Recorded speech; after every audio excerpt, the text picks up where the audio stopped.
Soyez sur la ligne de départ pour écouter Tuning Performance avec GR Suspension, l'expert en équipement et modification de véhicules hors route, et Gosselin Saint-Nicolas, service fiable, expérience robuste depuis plus de 45 ans.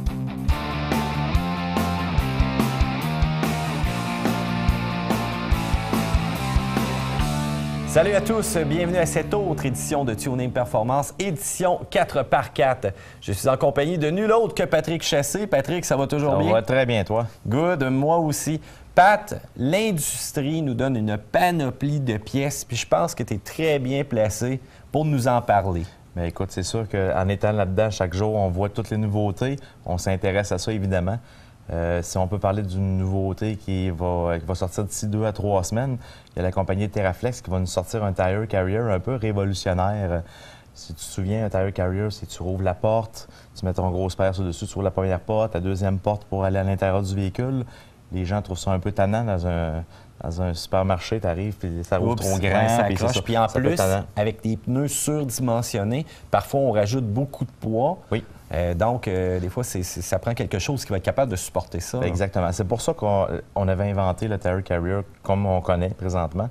Celle de Terraflex, ce qui est le fun maintenant, c'est qu'on va garder la porte d'origine comme il est là, évidemment. On met un Tire Carrier qui est en aluminium renforcé avec 2 pentures vraiment très solides, beaucoup plus HD que ce qu'on a sur le véhicule. Puis à l'intérieur aussi, on vient positionner une espèce de braquette pour tout renforcer ça. On ouvre la porte d'une seule traite. C'est fait juste pour un 39 pouces de pneus.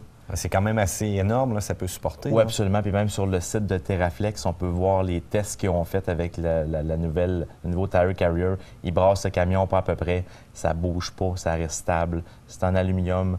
Je pense que le produit va être excellent. Justement, parlons-en de Terraflex aussi. C'est une compagnie qui est bien placée là, dans le marché là, présentement. Oui, absolument. Terraflex fait que des pièces de modification pour Jeep. Ils ne font pas de pick-up ou quoi que ce soit, ils font juste du Jeep. C'est certain que, écoute, le service est excellent, la qualité est très bonne. Moi, j'aime beaucoup les produits. Hein. Parlons-en un petit peu, justement, les compagnies qui sont sérieuses, qui sont souvent affichées sur des sites web officiels. Lorsqu'on tape une recherche, on trouve facilement ces sites-là. C'est pas comme d'autres trucs qu'on laisse à désirer qui se commandent très facilement et pas cher. Oui, bien c'est justement, tu ne retrouveras pas du Terraflex sur eBay, par exemple, ou des trucs comme ça. Bien, ça, c'est comment dire, une politique d'entreprise souvent que les vrais manufacturiers sérieux vont faire. Ils veulent éviter d'être identifiés à eBay, qui parfois est la source de beau, bon, pas cher et qui vaut vraiment pas cher, surtout quand tu arrives dans le bois. Oui, aussi, souvent au niveau du service aussi, comme eBay, c'est bien correct pour bien des trucs, mais s'il arrive un problème ou on n'a pas la bonne pièce ou des trucs comme ça peut être un peu plus compliqué. Là. Oui, effectivement. Puis bien souvent, un autre truc sur eBay là, que j'ai entendu dire, c'est que le shipping, bon, on voit, des fois, ça coûte 80 $. Oui. Et as-tu remarqué que renvoyer une suspension en Chine, ça coûte pas mal plus cher que ça? Ça peut coûter pas mal cher, effectivement. J'ai vu des trucs d'horreur, même commandés sur des sites web qu'on nommera pas. Là. Le client n'avait pas reçu la bonne pièce. Tu es obligé de retourner ça. Il ne payait pas les frais de shipping. Écoute, c'était épouvantable, là, les histoires d'horreur. Ça y avait coûté quasiment le double du prix. Qu'est-ce qu'on aurait vendu en boutique? On va se garder quelques histoires d'horreur en main, Pat, pour lorsqu'on sera hors caméra, autrement dit. Exactement.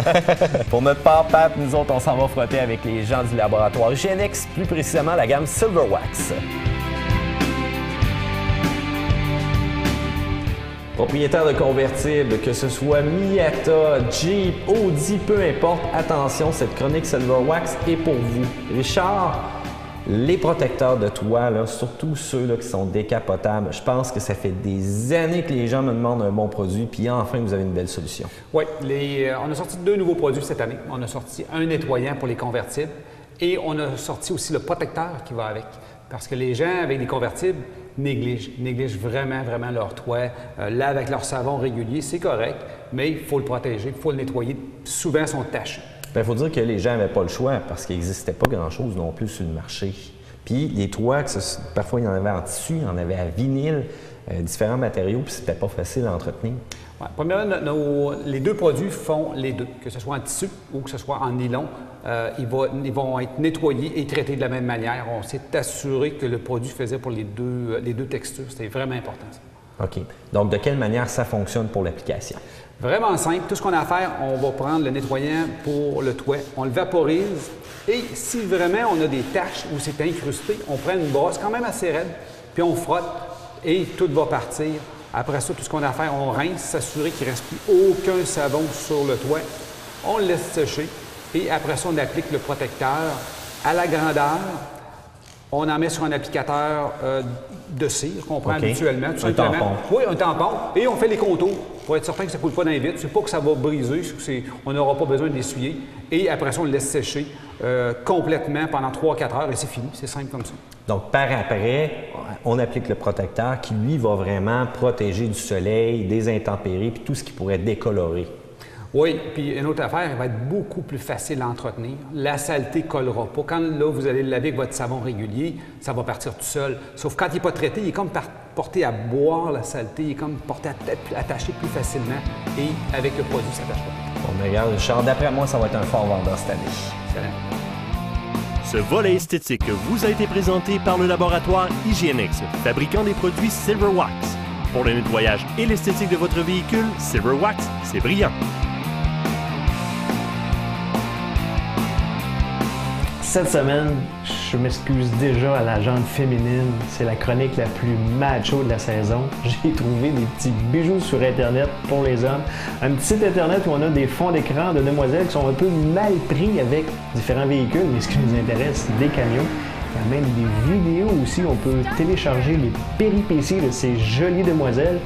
On se demande qu'est-ce que le photographe ou le caméraman fait. Hein? On sera allé les aider, bien sûr. Alors, je vous laisse sur ces images loufoques, cocasses, mais qui attirent souvent et tout le temps notre attention.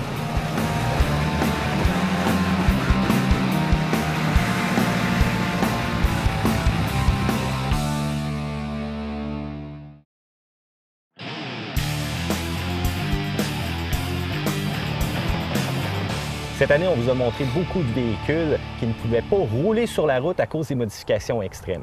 C'est facile embarquer le véhicule sur le trailer, mais c'est l'attacher sécuritairement aussi des fois que c'est pas évident. Étienne, je pense que tu as des trucs pour nous aujourd'hui. Oui, j'ai des trucs pour vous autres. Premièrement, lorsqu'on embarque le véhicule, c'est important de bien répartir le poids sur la boule, sur l'attelage en avant du véhicule. C'est important de regarder toutes les capacités de toutes les composantes qui tiennent le véhicule et qui retiennent la remorque. Parce qu'on ne peut pas avoir une remorque trop petite. Si on a un très gros véhicule, le poids tout simplement sur les essieux, ça ne ferait pas. Non, le poids, le véhicule, ça prend une remorque qui est capable de supporter un minimum de peut-être 7000 livres. Ici, on a un trailer qui est vraiment capable d'aller au-dessus de ça. Un véhicule comme ça, ça pèse aux alentours de 4500, 5000 livres avec tous les accessoires autour. Le trailer, lui, il va de 2000, 2500 livres, dépendamment de la grosseur, mais c'est jamais vraiment en bas de ça. OK. Donc, pour l'embarquement, comme on a dit tantôt, un guide pour nous aider à rentrer le véhicule comme il faut centrer, ça va. Mais après, là, qu'est-ce qui se passe? Après, il faut l'avancer suffisamment pour qu'il y ait exactement la bonne quantité de poids. Moi, j'ai un truc que je peux vous montrer pour calculer le poids qu'il y a sur la boule du véhicule en arrière. Ça, c'est primordial pour pas qu'il y ait de tangage sur la chaussée après. On peut toujours avoir des kits pour empêcher ce tangage-là. Ça aide, mais c'est primordial que ça soit vraiment bien balancé. Puis en plus aussi, avant d'embarquer, idéalement, on met notre véhicule sur le neutre? Oui, on met le véhicule de remorquage sur le neutre avec le bric à bras. Bien important. Parfait. Donc, une fois que tout ça est fait, on est prêt pour les attaches? Oui, idéalement, on descend les petites pattes pour soutenir le derrière pour pas que le véhicule de remorquage il soulève. Ensuite de ça, lorsqu'il est bien en place, bien centré, on utilise des attaches. Il y a des straps ou il y a des chaînes. Ça doit idéalement être attaché sur les différentiels, sinon avec les bas sur la chaussée, le véhicule peut écraser. Donc si c'est attaché après la carrosserie, ça pourrait se détacher. En l'attachant sur les différentiels, il n'y a pas de danger que ça bouge. La carrosserie peut tanguer un petit peu. On peut toujours la sécuriser en l'attachant sur la plateforme. Ça peut aider à éviter le tangage de la carrosserie du véhicule qui est remorqué. D'accord. On l'attache aux 4 coins? Oui, aux 4 coins en X pour éviter le déplacement latéral, les déplacements latéraux, et puis de l'avant à l'arrière. Si on utilise des straps, il y a une meilleure possibilité peut-être d'ajustement. Cependant, les straps sont beaucoup plus fragiles, autant l'usure, le ciel, tout ça. Et puis, il ne faut vraiment pas que ça frotte à nulle part. Parce Non, que... c'est ça. Sinon, ils ont tendance à s'effilocher un peu. Là. Oui, puis on a un projectile ici qui peut peser 5000 livres qui se retrouve sur la chaussée. On ne veut pas perdre notre investissement. Donc, c'est important de penser à la sécurité. On peut peut-être montrer ici, par exemple, tu vois, on l'a attaché avec les chaînes et puis les leviers pour resserrer tout ça ont été entourés avec les chaînes pour être certain qu'il n'y ait rien de ça qui bouge. On a quelque chose de sécuritaire. Bon, excellent, Étienne. Il y a tellement de matière sur le sujet. On manque de temps. Cependant, tu nous prépares un petit article là-dessus? Oui, sur Mode 4x4, vous allez avoir un article avec tout ce que ça prend pour remorquer de façon très sécuritaire. C'est pas un jeu, c'est pas à prendre à la légère. Bon, excellent. Merci beaucoup. Bien, merci. Cette chronique vous a été présentée par Mode 4x4. Vivre hors route, penser hors norme. Mode4x4.com. Patrick et moi, on discutait un petit peu, encore une fois, des compagnies durant la pause. Puis quelque chose qui m'est venu à l'oreille qui est très intéressant, c'est le véhicule de compagnie de Terraflex. Oui, effectivement, le véhicule qui sert de test, si on veut, pour Terra. Écoute, c'est toute qu'une bête. Là. Ils ont mis un 6 pouces long arme là-dessus avec des speed bump stops. C'est un 4 portes. De mémoire, il est chaussé en 40. 40 pouces, ça 40 commence à être pouces. vraiment violent. Là. Ça prend un moteur pour faire virer ça. Écoute, c'est pas le 3.8 de Chrysler qui va faire virer ça. Bien, sur quelques vidéos, au premier coup d'œil que tu m'as montré tantôt, il avait l'air d'avoir pas mal de rods, surtout lorsqu'il est en angle à 45 puis que le sable leur vole. De l'œil, en tout cas. Écoute, je pense qu'il y avait un 3.8 turbo. Ils l'ont eu un bon petit bout de temps. Ils ont fait beaucoup de tests avec ça. Ils ont débarqué ça. Là, c'est rendu avec un V8 très performant. Un V8, là, veut pas, on va parler un petit peu de mode de drift. C'est sûr. Les véhicules ont du torque avec ça. Oui. Encore une fois, il y a une multitude de pièces qui peut s'appliquer là-dessus et qui nous permet d'aller chercher beaucoup de puissance. Oui, absolument. Je crois qu'ils ont mis un 6.4 dedans. Puis écoute, là, à voir les vidéos, là, ça a l'air d'être assez plaisant à conduire. Un moteur de la gamme SRT, on dirait? Je crois que oui. D'accord. Donc, d'après moi, c'est un bon 500-600 forces peut-être, là, avec quelques petites modifications. Facilement. Faire virer des 40 de même, là, ça prend ça. Là. D'accord. On regarde pas le prix du gaz rendu là. On regarde pas ça. Mais c'est là aussi qu'on peut voir le sérieux de Terraflex, justement, lorsqu'ils ont un véhicule comme ça en démonstration. Pour la compagnie, là, c'est comme un beau flagship, comme on dit. Écoute, c'est un plus. Tous les employés de Terraflex, ou presque, ont des Jeeps, ils servent beaucoup justement de démonstrations comme ça. Si on regarde un peu les vidéos sur le site de Terraflex, on voit plusieurs Jeeps. Le bleu, c'est le plus hot, si on veut. Oui. Il l'appelle le Papa Smurf, en passant. Beau nom, hein? Oui, effectivement. Mais il y en a quelques-uns d'autres aussi qui servent de style là, pour faire des modifications, des essais, des essais, exactement. Parlons d'autres compagnies, Pat, Oui. là, qui viennent en tête. Écoute, si on parle de qualité, je parle tout de suite à AEV, American Expedition Vehicle, qui travaille de très près avec Mopar. Eux autres, il y a une autre approche carrément dans les suspensions. C'est pas nécessairement d'aller toujours le plus haut. Dans le but, eux autres, le plus extrême. C'est ça, exactement. Eux autres, le but, c'est de garder le comportement routier du véhicule le plus près possible de l'original. Bien, un peu le travail avec Mopar, on s'entend lorsqu'on achète des pièces Mopar, comme tu dis, c'est pas extrême. On s'attend à avoir une garantie. Exact. On s'attend à ce que ce soit fiable, encore une fois, à long terme. Absolument. Et que ça ne change pas le feeling Jeep, l'appréciation qu'on va avoir du véhicule. C'est ça, ça fait pas des barouettes, si on veut dire. Là. Écoute, c'est des véhicules qui vont comme stock. Tu peux monter le véhicule de 4,5 pouces au maximum avec AEV. C'est pas extrême, mais écoute, tu passes un 35 pouces, le véhicule va très bien. Eux autres, la façon qu'ils font ça, c'est toutes les braquettes. Ils relocalisent tous les bras le plus possible à l'angle original du véhicule. C'est comme ça qu'ils fonctionnent. Donc, c'est pas du tout comme notre projet qu'on est en train de monter, là? Non, c'est comme le contraire, là.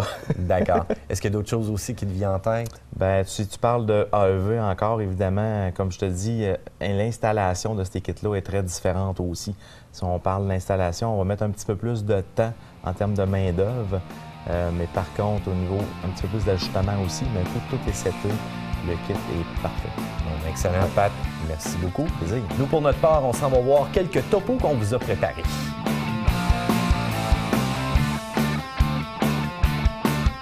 Cette semaine, je vous propose un retour dans le temps pour découvrir une pièce qui a marqué l'histoire, le fameux train d'Alaska. C'est quoi exactement ce train-là?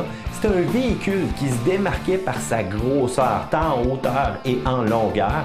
Ça avait été conçu par Les Tourneaux, une entreprise qui travaillait sur beaucoup de véhicules développés pour l'armée dans les années 50.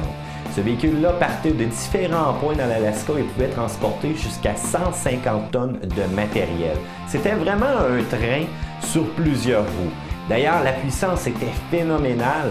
On parlait de 4 moteurs, un combiné de turbines et de moteurs électriques qui pouvaient générer jusqu'à 1170 forces. Avec ça, on peut atteindre une vitesse d'environ 20 000 à l'heure, amplement pour ce que nous réserve l'Alaska avec ses terrains difficiles, sa neige et bien entendu le froid. On ne parlera pas d'économie d'essence ici, bien sûr, mais on pouvait parcourir jusqu'à 400 000 et on pouvait rajouter tout simplement quelques wagons pour ajouter aussi de l'autonomie. Malheureusement, ce qui a tué ce véhicule-là, c'est la venue de l'hélicoptère. Donc, son dernier voyage a été en 1962. Comme vous pouvez voir, c'est une belle pièce d'histoire maintenant qui repose tout simplement dans les cours à scrap.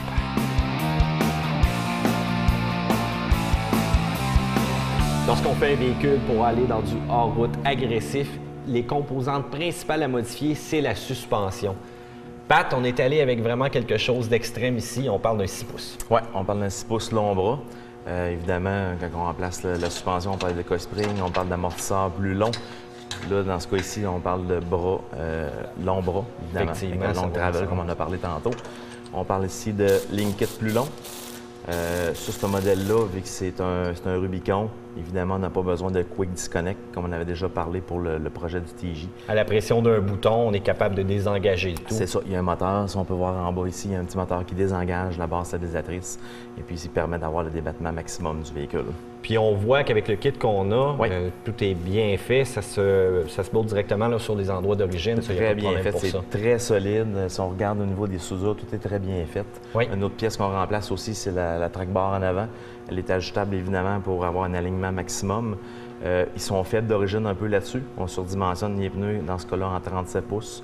Donc, cette pièce-là est très importante aussi. Parfait. Un truc que j'aime bien là, au premier regard, c'est le fameux speed bump qu'on a ici. J'aimerais que tu l'expliques un petit peu pour nos téléspectateurs. En réalité, le speed bump de Terraflex, il est fait un peu là, quand on va faire du hors-route, mais à une vitesse un peu plus rapide. On va pogner, mettons, des planches à laver, comme on l'appelle, à une vitesse un peu plus élevée. Lui, il va servir à ça. Il va servir aussi où le véhicule est capable de sauter un peu.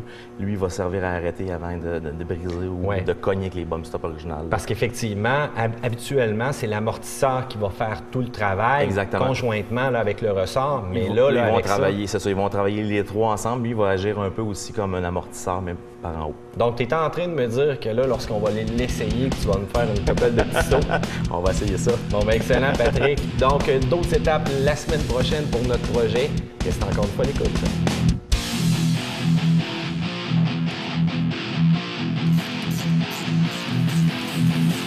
Je suis présentement dans la boutique chez GR Suspension avec Sandra, non seulement une conseillère experte, mais aussi en accessoires. Eh oui, que ce soit pour lui ou pour elle, on a tout ce qu'il faut qui est de Jeep. Donc, non seulement avoir un Jeep, c'est pas assez, il faut avoir parfois vraiment des bas aussi. Là. Eh oui, des bas très confortables qui donnent une meilleure traction. On a aussi les boucles de ceinture, des couteaux qui s'apportent très bien en trade lorsqu'on a un petit pépin, des ceintures qui sont faites comme des ceintures de véhicules, des casquettes, des chapeaux, plein de petits trucs comme ça que c'est possible de se procurer. Je pense qu'il manque pas grand-chose. Est-ce qu'il y a d'autres articles qu'on n'a pas sur la table ici, là, qui seraient à l'effigie de Jeep aussi? Il y a des petits colliers qu'on peut avoir pour la dame aussi, des boucles d'oreilles, il y a des plaques Jeep. Donc, il manque absolument de rien. Et voilà. Bon, mais mon préféré, tant qu'à moi, c'est mon petit chapeau Jeep. Avec ça, je suis prêt à partir à l'aventure. Ce volet vous a été présenté par GR Suspension, l'expert en équipement et modification de véhicules hors route.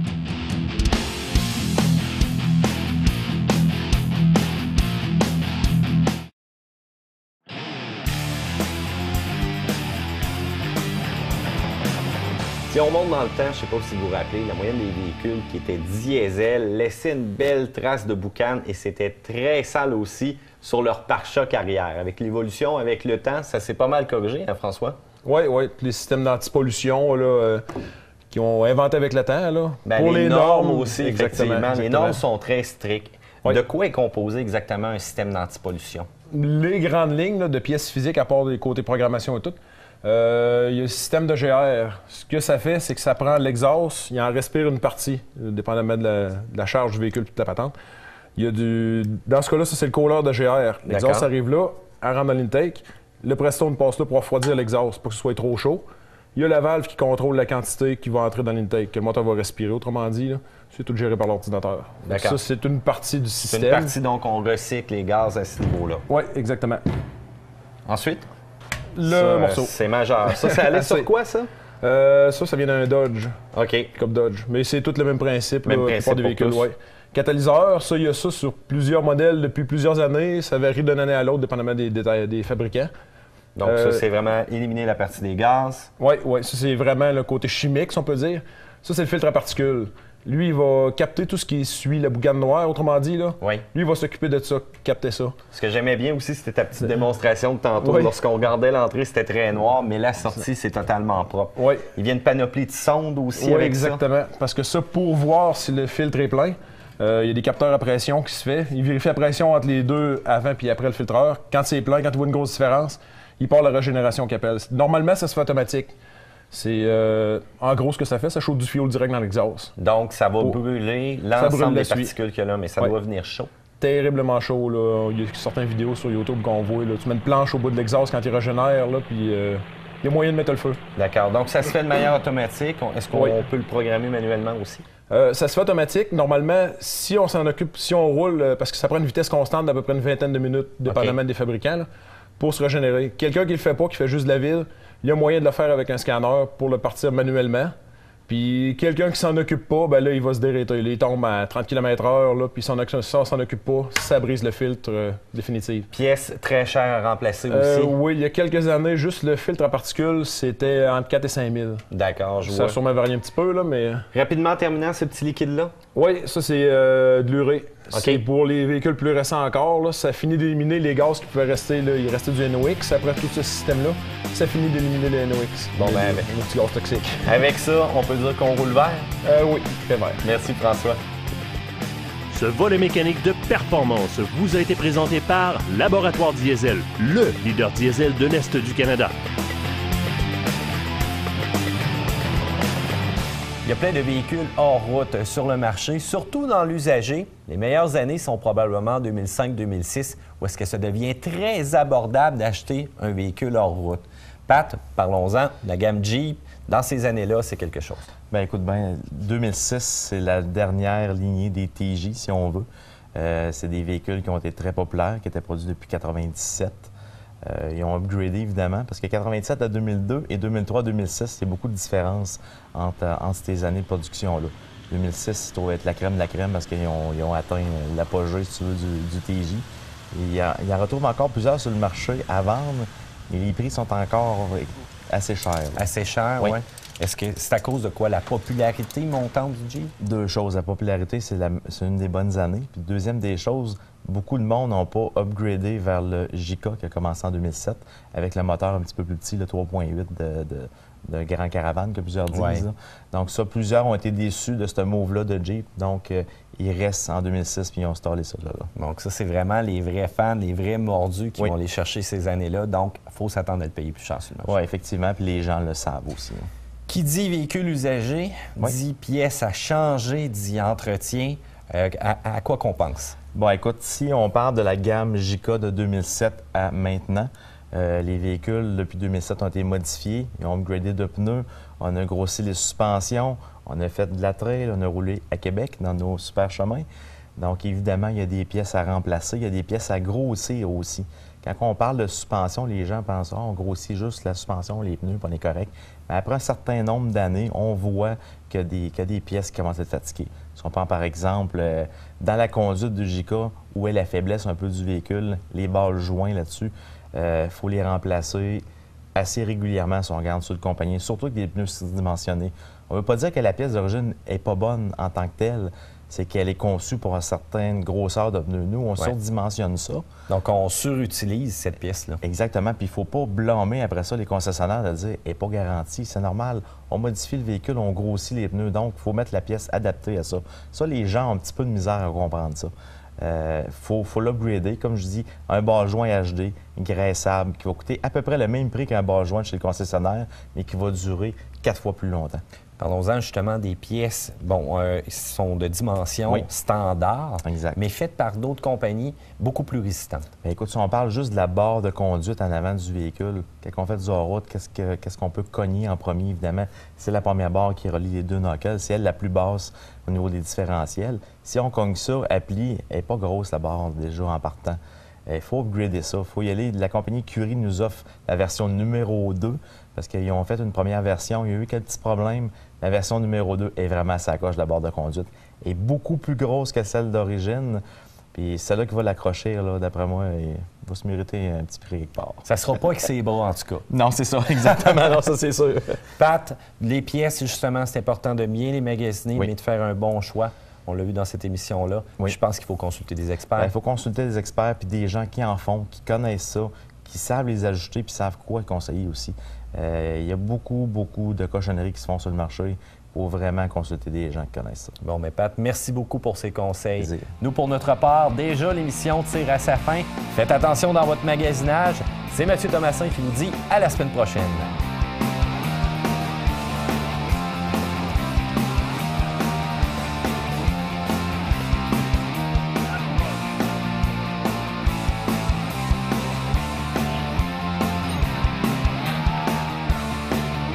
Cette émission vous a été présentée par GR Suspension, l'expert en équipement et modification de véhicules hors route, et Gosselin Saint-Nicolas, service fiable, expérience robuste depuis plus de 45 ans, et Rousseau, manufacturier québécois de postes de travail et systèmes de rangement de qualité.